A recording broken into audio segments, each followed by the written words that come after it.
नमस्कार, मैं हूं आपके साथ वर्षा शर्मा और रुक करेंगे उत्तर प्रदेश की खबरों की ओर। बड़ी खबर है, जहां बता दें कि सीएम योगी आदित्यनाथ का आज दिल्ली का दौरा है। दोपहर 3 बजे दिल्ली पहुंचेंगे सीएम योगी आदित्यनाथ। देर शाम बीजेपी अध्यक्ष जेपी नड्डा से मुलाकात भी करेंगे। राजनीतिक और संगठनात्मक मुद्दे पर चर्चा भी हो सकती है। प्रदेश अध्यक्ष समेत कई मुद्दों पर चर्चा होगी। मनोनीत होने वाले पार्षदों पर चर्चा संभव है। इस वक्त की बड़ी खबर है, जहां बता दें कि उत्तर प्रदेश के मुख्यमंत्री योगी आदित्यनाथ का आज दिल्ली का दौरा है। दोपहर 3 बजे बता दें कि पहुंचेंगे और इसके साथ ही प्रदेश अध्यक्ष जेपी नड्डा से मुलाकात करेंगे। इस वक्त की बड़ी खबर है, जहां उत्तर प्रदेश के मुख्यमंत्री योगी आदित्यनाथ का आज दिल्ली का दौरा है। दोपहर 3 बजे दिल्ली पहुंचेंगे सीएम योगी आदित्यनाथ। देर शाम बीजेपी अध्यक्ष जेपी नड्डा से मुलाकात करेंगे। राजनीतिक मुद्दों पर चर्चा हो सकती है और इसके साथ ही प्रदेश अध्यक्ष समेत कई मुद्दों पर चर्चा होनी संभव है। सबकी बड़ी खबर है, जहां सीएम योगी आदित्यनाथ का आज दिल्ली का दौरा है। तमाम व्यवस्था की गई है। दोपहर 3 बजे दिल्ली पहुंचेंगे सीएम योगी। देर शाम बीजेपी अध्यक्ष जेपी नड्डा से मुलाकात करेंगे। राजनीतिक मुद्दों पर भी चर्चा होगी। मनोनीत होने वाले पार्षदों पर चर्चा संभव है। सबकी बड़ी खबर है, जहां बता दें कि उत्तर प्रदेश के मुख्यमंत्री योगी आदित्यनाथ का आज दिल्ली का दौरा है। दोपहर 3 बजे दिल्ली पहुंचेंगे सीएम योगी आदित्यनाथ और इसके साथ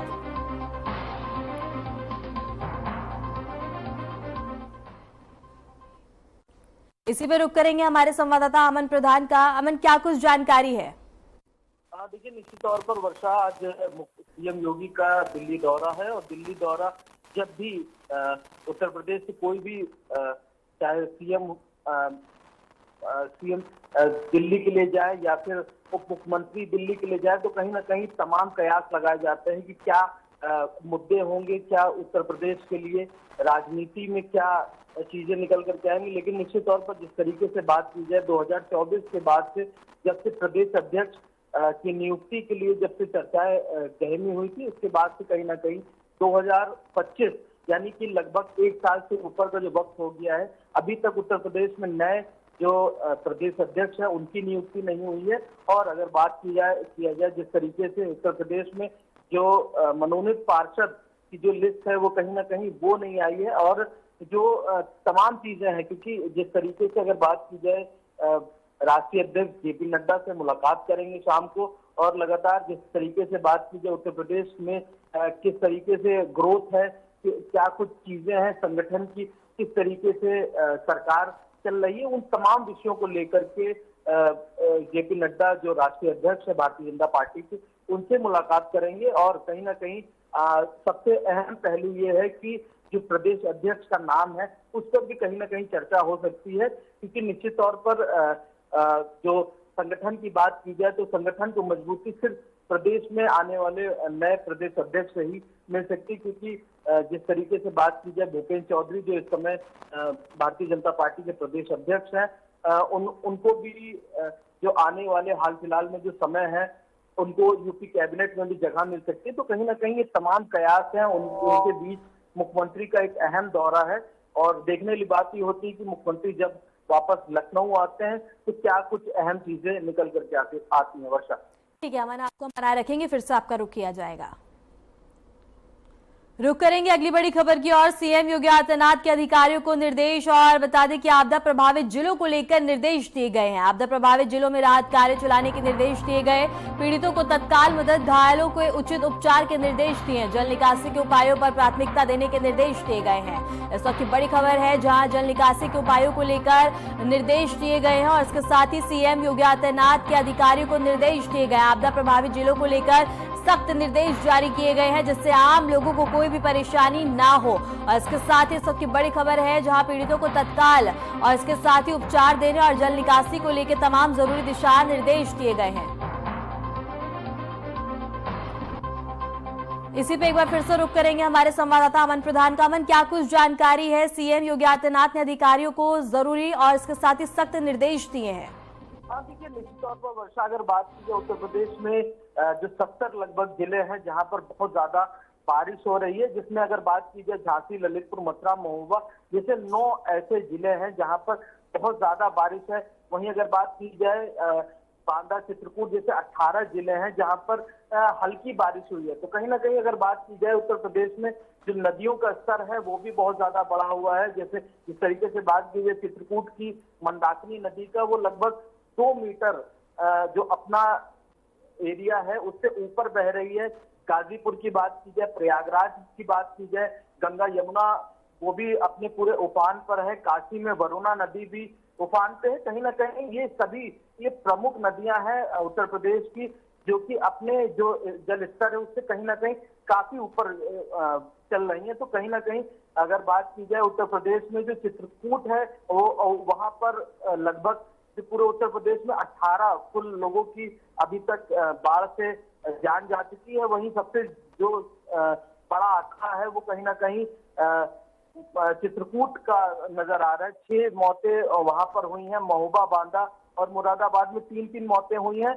और प्रयागराज की बात किया जाए तो लगभग 5 लाख से जो ज्यादा आबादी के जो 15 मोहल्ले हैं वो कहीं ना कहीं उससे ज्यादा प्रभावित हुए हैं। काशी में वरुणा नदी की वजह से जो जलस्तर बहुत ज्यादा बढ़ा हुआ, उसकी वजह से 30,000 जो लोग हैं वो कहीं ना कहीं उससे ज्यादा प्रभावित है। तो कहीं ना कहीं मुख्यमंत्री जी का ये साफ निर्देश है, जो जिला आपदा प्रबंधक है उसको भी सख्त निर्देश दिए हैं। एनडीआरएफ की टीमें हो उनको भी हाई अलर्ट पर रखा गया है, एयरफोर्स की टीमें उनको भी हाई अलर्ट पर रखा गया है कि कहीं भी अगर इस तरीके की इमरजेंसी सर्विसेज आती हैं तो उन पर जो टीमें हैं। ठीक है अमन, आपका बहुत बहुत शुक्रिया हमारे साथ जुड़ने के लिए, तमाम जानकारी साझा के लिए।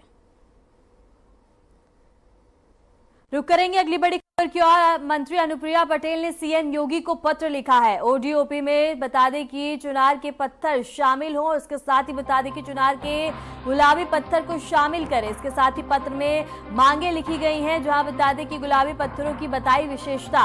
इस वक्त की बड़ी खबर है, जहां मंत्री अनुप्रिया पटेल ने सीएम योगी आदित्यनाथ को पत्र लिखा है और इसके साथ ही चुनार के गुलाबी पत्थरों की विशेषता बताते हुए बता दें उनकी मांग की गई है।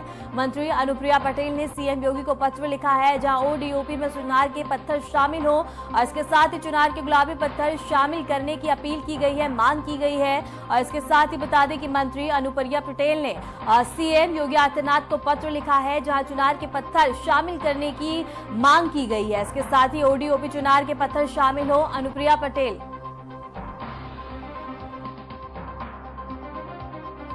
मंत्री अनुप्रिया पटेल ने सीएम योगी को पत्र लिखा है, जिसमें बता दें कि मांग की गई है। और इसके साथ ही बता दें कि मंत्री अनुप्रिया पटेल ने सीएम योगी आदित्यनाथ को पत्र लिखा है ओडीओपी में चुनार के, और इसके साथ ही बता दें कि पत्थर शामिल करने की बात की गई है। और इसके साथ ही बता दें कि इस वक्त की बड़ी खबर है, जहां मंत्री अनुप्रिया पटेल ने सीएम योगी आदित्यनाथ को मांग करते हुए एक पत्र लिखा है। चुनाव आयोग ने बड़ा फैसला लिया है, जहां चुनाव आयोग ने कई दलों को चुनावी सूची से हटाया है। इसके साथ ही यूपी के बता दें कि राजनीतिक दलों को चुनावी सूची से हटाया गया है, जहां 6 साल से चुनावी प्रक्रिया से बाहर रहे दलों को निर्देश दिए गए हैं।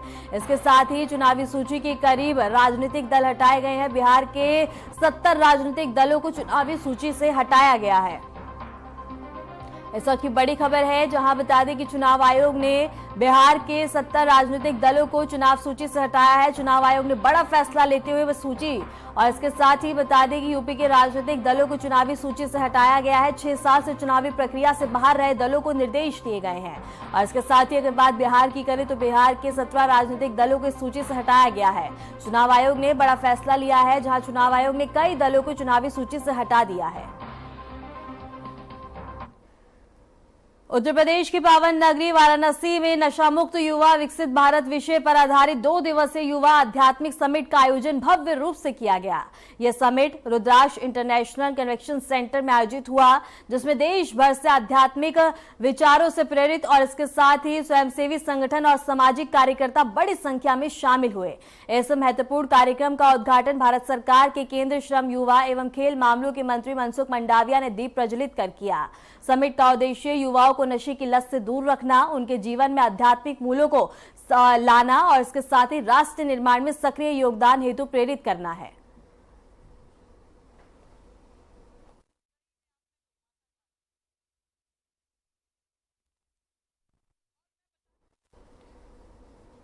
रुक करेंगे अगली बड़ी खबर की ओर। गाजियाबाद हिडन एयरपोर्ट से उड़ान शुरू हो चुकी है। इंडिगो शुरू करेगा नई हवाई सेवा इंदौर अहमदाबाद के लिए उड़ान। इसके साथ ही 20 जुलाई से संचालित होंगी सेवाएं। नागरिक उड्डयन मंत्री करेंगे सेवाओं का शुभारंभ। इस वक्त की बड़ी खबर है जहां गाजियाबाद हिडन एयरपोर्ट से उड़ान अब शुरू होगी। और इसके साथ ही बता दें कि इस वक्त की बड़ी खबर है जहां अब एयरपोर्ट और इसके साथ ही उड़ान अब शुरू होने जा रही है। और इसके साथ ही गाजियाबाद हिडन और यात्रा शुरू होगी, उड़ान भरी जाएगी। और इसके साथ ही बता दें कि नागरिक उड्डयन मंत्री इसका उद्घाटन और इसके साथ ही गाजियाबाद हिडन एयरपोर्ट से उड़ान अब शुरू होने जा रही है। और इसके साथ ही इस वक्त की बड़ी खबर है जहां बता दें कि गाजियाबाद हिडन एयरपोर्ट से अब उड़ान शुरू होगी। और इसके साथ ही बता दें कि अब एयरपोर्ट से उड़ान भरी जाएगी जिसका शुभारंभ भी किया जाएगा। इंडिगो शुरू करेगा नई हवाई सेवा और इंदौर अहमदाबाद के लिए उड़ान अब भरी जाएगी और 20 जुलाई से संचालित होंगी सेवाएं। इसके साथ ही नागरिक उड्डयन मंत्री करेंगे सेवाओं का शुभारंभ। इस वक्त की बड़ी खबर है जहां 20 जुलाई से गाजियाबाद हिडन एयरपोर्ट से उड़ान अब शुरू होने जा रही है। इंडिगो शुरू करेगा नई हवाई सेवाएं और इंदौर अहमदाबाद के लिए अब फिर से उड़ान भरी जाएगी। कांवड़ यात्रा के दौरान लाखों की संख्या में लोग एक साथ चलते हैं। ऐसे में स्वच्छता का विशेष महत्व हो जाता है। इसी संदर्भ में नमामि गंगे ने वाराणसी के पावन श्री काशी विश्वनाथ धाम में स्वच्छता का आयोजन हुआ। और इस अवसर पर कांवड़िए और नीदरलैंड से आए विदेशी पर्यटकों ने स्वच्छता स्लोगन लिखी और तख्तियां लेकर भागीदारी की। नगर निगम के स्वच्छता ब्रांड एम्बेसडर राजेश शुक्ला ने कहा कि हमें स्वच्छता के प्रति अपनी जिम्मेदारी समझते हुए इसे अपनाना चाहिए।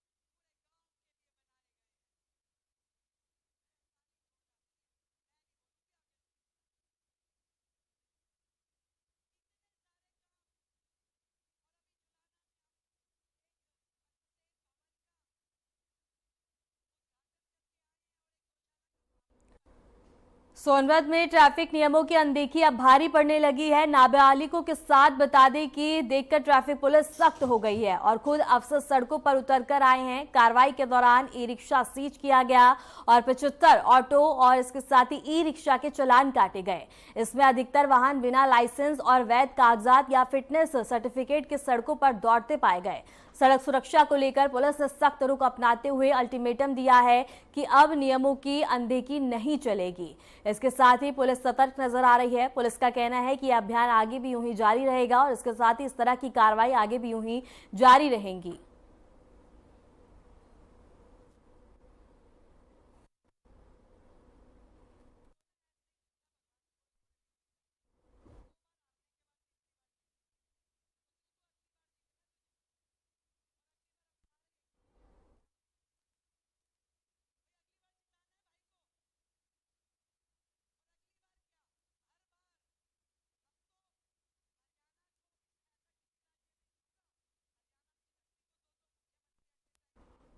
सोनभद्र में ट्रैफिक अभियान तेज कर दिया गया है जहां प्रशासन सख्त मोड में नजर आ रहा है। बिना लाइसेंस ई रिक्शा सीज किए गए और इसके साथ ही ये कार्रवाई उन चालकों पे की गई है जो बिना लाइसेंस और अवैध दस्तावेजों के बता दें कि वाहन लेकर निकलते हैं। और इसके साथ ही बता दें कि सोनभद्र में ट्रैफिक अभियान को अब तेज कर दिया गया है जहां बिना लाइसेंस ई रिक्शा को सीज किया गया, बड़ी कार्रवाई करी जा रही है। और इसके साथ ही बता दें कि प्रशासन का कहना है कि आगे भी यह अभियान यूं ही जारी रहेगा और इस तरह की कार्रवाई भी जारी रहेंगी ताकि सड़कों पर कोई भी आपात स्थिति देखने को ना मिले। या इसके साथ ही सोनभद्र में बता दें कि अब बिना लाइसेंस ई रिक्शा को सीज किया गया, अभियान को और ज्यादा तेज कर दिया गया है।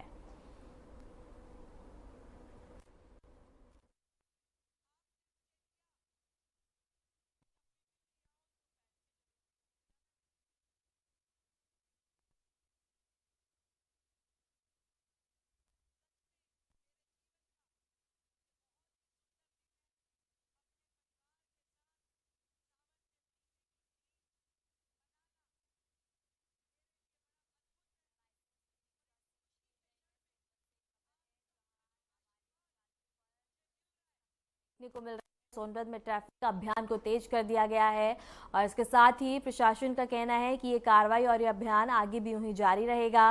और इसके साथ ही बिना लाइसेंस ई रिक्शा को सीज किया गया। पुलिस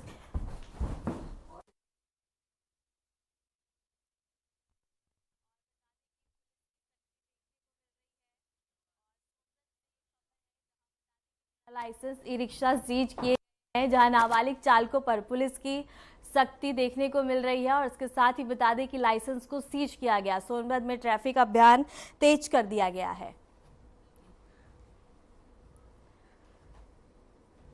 ग्रेटर नोएडा स्थित शारदा यूनिवर्सिटी में एक छात्रा ने फांसी लगाकर आत्महत्या कर ली। छात्रा के कमरे से बरामद सुसाइड नोट में उसने 2 प्रोफेसरों पर बता दें कि हरेसमेंट का गंभीर आरोप लगाया।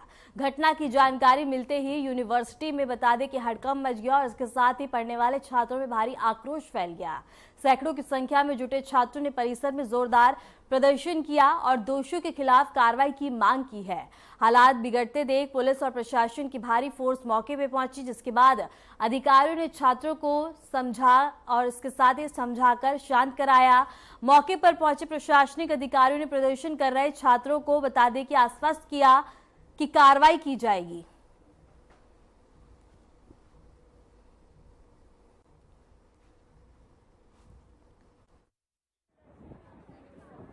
मुझे शाम में मालूम चला है, सब बच्चे रो रहे थे तो मैंने उससे पूछा है, तो उसके बाद मुझे पता चला है। और फिर जो भी सीन हुआ है, फिर मैं उसके मम्मी पापा हॉस्पिटल गई हूँ। मैंने उसकी पूरी बॉडी देखी है कि उसके पास, मैंने उसका पूरा फंदा देखा है कि वो ऐसे डेड बॉडी लेटी हुई थी और उसको मतलब ठंडे उसके पैर थे और नाखून पूरा नीला पड़ा हुआ था। मैंने खुद देखा है। उसकी मम्मी को मैं ही संभाल रही थी हर समय, लेकिन वार्डन का कोई रिस्पॉन्स नहीं था। कुछ चार्ज का तो कुछ सिक्योरिटी नहीं अच्छा है, ना खाना अच्छा है, ना कुछ अच्छा है। बॉडी भी उसकी ऐसे लपेट पे ले गई है। यूनिवर्सिटी के लोग, शासन है वो आप लोगों को संपर्क किया, वो लोग आए? नहीं जी, नहीं आए। सर हम खाना खा रहे थे तो फिर हमें पता चला कि ज्योति हमारी बैचमेट है, उसका डेथ हो गया। और फिर सुसाइड नोट जो मिला था वार्डन ने छिपा दिया था। बोलो यार, छुपाया वार्डन कहाँ था उसमें? वार्डन में शिवानी आप लोगों ने देखा नोट में क्या लिखा? फोन में दिखा, सर फोन देखो, ऑन करो ना फोन को। मेरा फोन डेड है। किस ईयर की स्टूडेंट थी वो? क्या कर रही थी यहाँ पे? Second year video.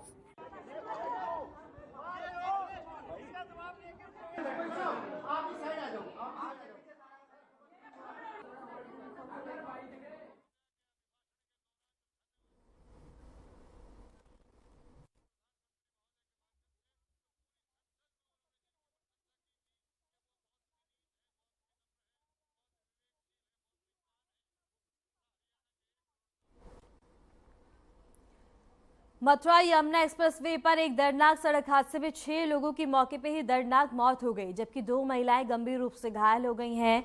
यह हादसा बता दें कि माइलस्टोन 140 किलोमीटर के पास हुआ, जब एक इको गाड़ी किसी अज्ञात वाहन से टकरा गई। हादसे के समय इको गाड़ी में कुल 8 लोग सवार थे और हादसे की जांच जारी है और अज्ञात वाहन की तलाश की जा रही है, जो टक्कर मारने के बाद मौके से फरार हो गया।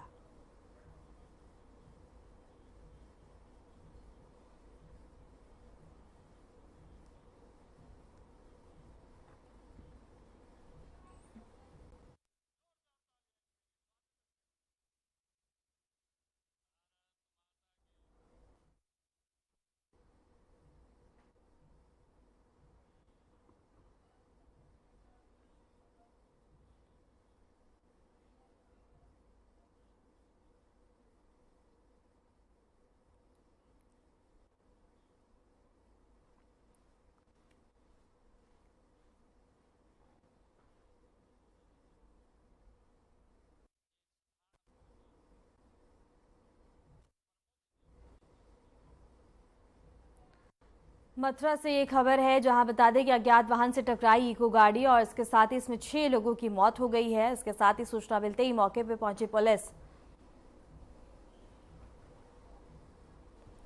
बस्ती जिले में ग्रामीणों ने प्रशासन की अनदेखी और नेताओं की उदासीनता के खिलाफ ऐसा विरोध प्रदर्शन किया जिसने बता दें कि सभी का ध्यान खींचा।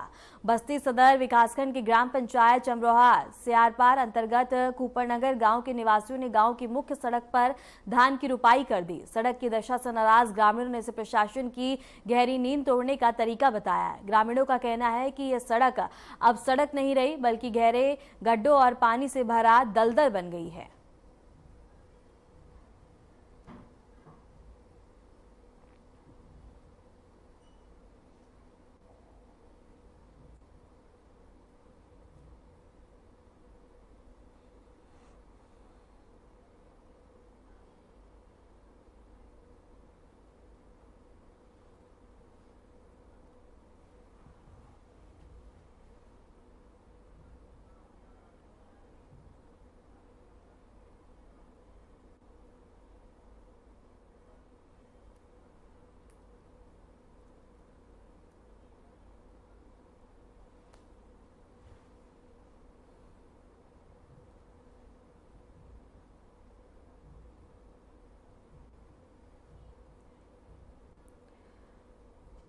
सीतापुर के रामकोट थाना क्षेत्र से दर्दनाक सड़क हादसे की खबर सामने आई है। तेज रफ्तार से जा रही एक बाइक अचानक सामने आए आवारा जानवर से टकरा गई।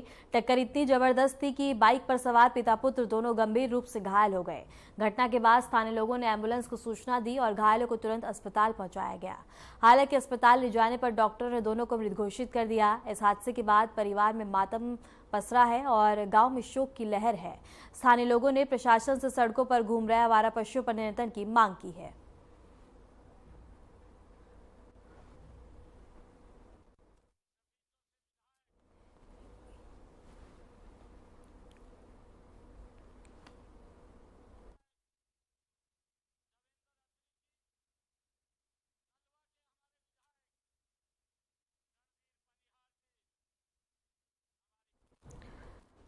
हापुड़ देहात थाना क्षेत्र के मंसूरपुर कट के पास चेकिंग के दौरान पशु चोरों से हुई मुठभेड़ और पुलिस ने जब एक संगे छोटे हाथी वाहन का पीछा किया तो आरोपी वाहन छोड़कर खेतों में भागने लगे। इसी दौरान एक आरोपी ने पुलिस पर फायरिंग की और जवाबी कार्रवाई में पुलिस ने भी फायर किया। फायरिंग में एक आरोपी के पैर में गोली लगी जिसे अस्पताल भेजा गया।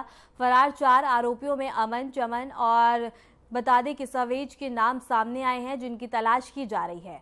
मौके से पुलिस ने तमंचा, कारतूस, छोटा हाथी और एक चोरी की गई भैंस भी बरामद की है। गिरफ्तार आरोपियों पर पशु चोरी और आर्म्स एक्ट की कई मामले दर्ज हैं।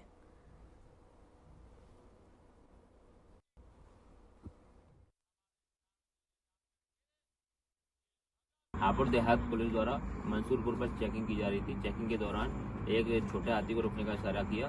छोटा हाथी ना रुकते हुए अपनी स्पीड को और बढ़ा दिया तो पुलिस के द्वारा सबके दायरे में आने पर उसका पीछा किया गया। तो गोंदी कट पर उसमें से निकलकर कुछ लोग भागने लगे और पुलिस पर फायरिंग की। आत्मरक्षा में पुलिस ने फायरिंग की तो एक आदमी के पैर में गोली लगी है और एक आदमी पकड़ा गया है और कुछ आदमी फरार हो गए हैं मौके से। ये जो पकड़ा गया जिसके पैर में गोली लगी है उसका नाम मोहसिन और दूसरा व्यक्ति उसका नाम जुबेर है। प्राथमिक उपचार के लिए इन लोगों को हॉस्पिटल भेजा गया है। साइंटिफिक एविडेंस कलेक्ट करने के लिए एफएसएल टीम को भी बुलाया गया है और प्रारंभिक पूछताछ जब इनसे की गई तो ये लोग हापुड़ में भैंस चोरी करते थे और उसको कटान करने के बाद में मार्केट में बिक दिया करते थे। फिलहाल के लिए खबरों में इतना ही और ऐसे देश और दुनिया की तमाम खबरों को जानने के लिए बने रहें हमारे साथ।